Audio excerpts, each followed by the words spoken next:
Vamos ver aqui mais um exemplo aqui, que eu vou aproveitar para ensinar para vocês algumas técnicas de leitura e gravação de arquivos que são muito úteis. A gente tem detalhes, mas eu vou aproveitar para dar detalhes quando eu mostro como que a gente encapsula detalhes. Tá bom? Tem alguns detalhes que vocês têm que aprender, não tem muito jeito de fugir disso não, porque isso aí se depara com arquivos como esse que nós vamos ver aqui o tempo todo na vida real. Bom, então aqui é o seguinte, você tem um programa, que é um enunciado muito simples aqui, tá bom? Você tem um arquivo que tem o ano da entrada do aluno, o seu número de inscrição e o seu nome. Tá? Em cada linha dele, ele tem um tantão de linhas. Eu quero fazer um programa que vai ler esse arquivo, bom, e produzir um outro arquivo. Esse outro arquivo tem as mesmas linhas do arquivo original, só que em cada linha a gente tem acrescido mais uma informação, que é há quanto tempo que esse cara está na universidade. Então, se ele está em 2015, ele está no ano 1. Se ele entrou em 2015, ele está no ano 1. Se ele entrou em 2014, no ano 2, 2013, por aí, vai. Ok? Então, é esse o programa que eu quero fazer. E esse arquivo, ele está com esse formato aqui, gente. Esse formato é o seguinte, você tem os campos separados por ponto e vírgula. Bom, isso é um formato muito comum, que vocês vão encontrar muito por aí. Se tiver uma tabela em Excel, tem lá uma opção, exportar como CSV. E tem também importar como CSV, tá vendo, no Excel. CSV, apesar de querer dizer comma separated, separados por vírgulas, tá bom?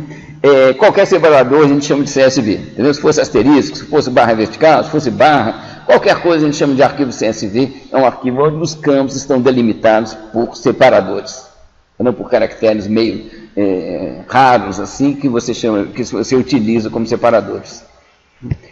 Então, no caso aqui, o separador é um ponto e vírgula. Bom, então, arquivo CSV é uma coisa que vocês têm que saber o que é, gente. É um arquivo que tem esse formato aqui. Vocês já devem ter visto arquivos como esse, e se não viram, vão ver muitos por aí na vida. Bom, eu quero ler isso daqui, fazer a minha manipulação e depois gravar o arquivo. Bom, então, o que eu quero, gente? Ler significa o quê? A gente pegar a informação que está no arquivo, está no disco, bom, e passar para valores de variáveis. No caso aqui, eu quero o seguinte, eu quero 3 variáveis, 3 vetores aqui, tá bom? Um primeiro vetor numérico porque eu quero fazer contas com eles.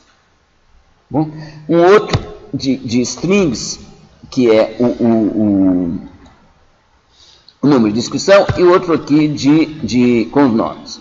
Deixa eu mostrar para vocês aqui, relembrando, acho que eu já fiz isso aqui, mas vou fazer outra vez aqui.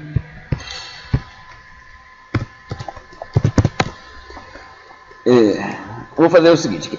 S, tá bom, igual a 1, 2, 3, 4. Bom, é um string que só contém algarismos.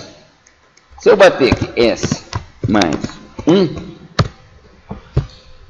o Scilab reclama, tá bom? Você não soma um número a um string, tá bom? Ou é número ou é string. Certo? Mas se é cadeia de caracteres, você vai somar 1. Então aqui, apesar de só conter algarismos, tá bom? Aqui ele tem provavelmente a representação em ASCII ou UTF-8 de 1, depois é de 2, depois é de 3, depois é de 4.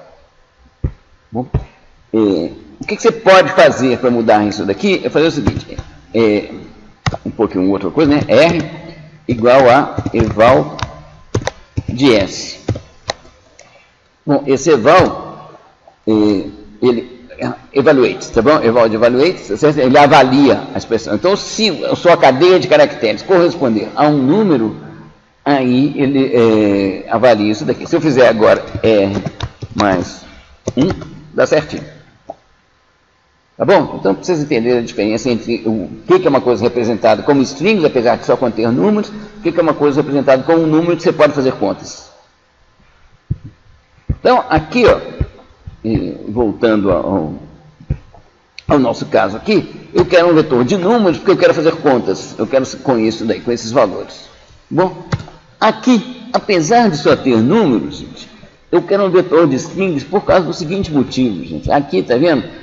Tem o 002. Eu não quero que esse 0 desapareça, não. Tá bom? Então, são grandes coisas, pequenas coisas, tá bom, gente? Mas são os detalhezinhos que a gente tem que ir acostumando. Ninguém faz conta com CPF ou com CEP, não, gente, nem com o número de sua casa. Tá bom? Ninguém soma nada com isso, daí multiplica. Então, apesar de são sequências de caracteres que só contêm algarismo, e o que melhor que você faz é mantê-los como sequência de caracteres. Se você for fazer contas, aí sim você transforma essa sequência de caracteres em número. Tá bom? Então, isso é uma coisa básica. Mas, enfim, a gente tem aquele arquivo e a gente quer transformar para essas três variáveis. A gente quer pegar os valores que estão lá e atribuir a essas três variáveis aqui, esses três vetores coluna.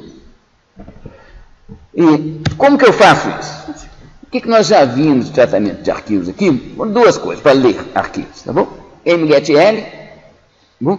Que pega todas as linhas de um arquivo e passa para um vetor de colunas, tá bom? E o fscanfmat, que pega um arquivo com um formato tabular, só contendo números, exceto as primeiras linhas, tá bom?